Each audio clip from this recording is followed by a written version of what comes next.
اعوذ باللہ من الشیطان الرجیم، بسم اللہ الرحمن الرحیم۔ السلام علیکم، میرا نام ڈاکٹر محمد آصف ہے اور میں ایز اے اسسٹنٹ پروفیسر کام کر رہا ہوں government lady healing hospital Peshawar میں۔ میں نے اسپیشلائزیشن کی ہوئی ہے یورولوجی۔ 50 سال یا اس سے زیادہ عمر کے افراد ہوتے ہیں، ان میں پیشاب کے مختلف قسم کے تکالیف ہوتی ہیں، مطلب رات کو بہت زیادہ دفعہ پیشاب کے لیے نیند سے اٹھنا، دن کو بار بار جانا، پیشاب کھل کے نہ آنا، پیشاب پہ زور لگانا، پیشاب کی دار کمزور ہونا، پیشاب میں خون آنا۔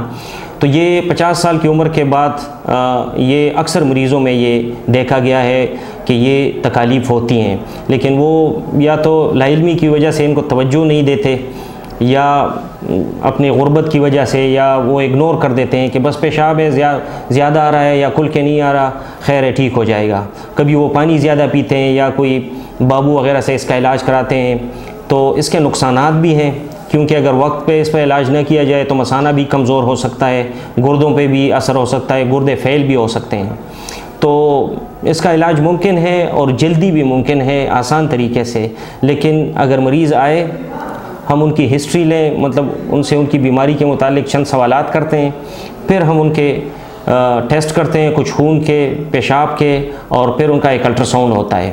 اس میں ہمیں پتہ چل جاتا ہے کہ اس مریض کو دوائیوں کی ضرورت ہے یا ان کا علاج جو ہے، ایسے مریض کا علاج جو ہے وہ آپریشن کے ذریعے، آپریشن بھی وہ چیر پاڑ والا قصہ اب نہیں ہے، کیمرے کے ذریعے آپریشن اس کا بھی ہو جاتا ہے۔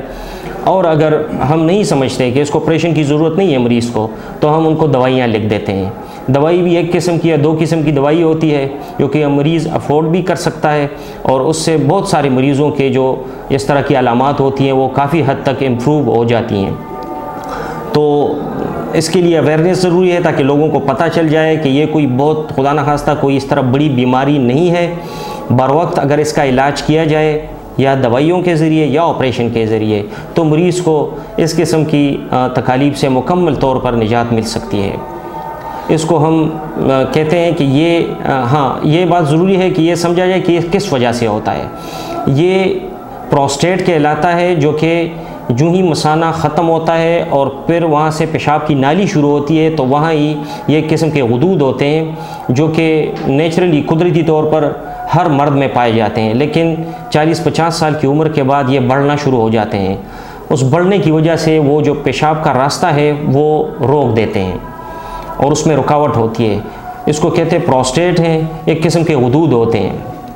یہ کینسر نہیں ہے، یہ کوئی اس طرح کی جان لیوا بیماری نہیں ہے، لیکن لوگوں میں چونکہ اویئرنیس نہیں ہے، اس وجہ سے لوگ اس کو اگنور کر دیتے ہیں، اور جب ہمارے پاس آتے ہیں تو یا تو وہ پیشاب کی رکاوٹ کے ساتھ آتے ہیں، پھر ان کو کیتھیٹر لگانا پڑتا ہے، یا ان کا مثانہ کمزور ہوا ہوتا ہے، یا ان کے گردے فیل ہوتے ہیں۔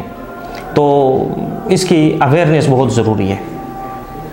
سر، پیشاب کے بعد اکثر لوگوں کے قطرے آتے ہیں، کیا یہ مردانہ کمزوری ہے؟ پیشاب کے بعد بہت سارے لوگ اس طرح آتے ہیں، خصوصاً ینگ افراد بھی آتے ہیں کہ میں جب پیشاب کرتا ہوں تو مجھ سے کچھ قطرے بعد میں نکلتے ہیں۔ ایک تو میں یہ کہنا چاہتا ہوں کہ آپ نے پیشاب کیا، پوری طرح تسلی کر لیں کہ ہاں میرا پیشاب ہو گیا، ٹھیک ہے۔ دوسرا، کوئی پیشاب میں مسئلہ نہیں ہے تو یہ کوئی اس طرح کی پریشانی کی بات نہیں ہے۔ پھر بھی اگر بہت زیادہ مسئلہ ہے تو کچھ سوالات کے ذریعے یا ایک الٹرا ساؤنڈ کے ذریعے ہمیں پتہ چل جاتا ہے کہ اس مریض کو کوئی پرابلم ہے یا نہیں ہے۔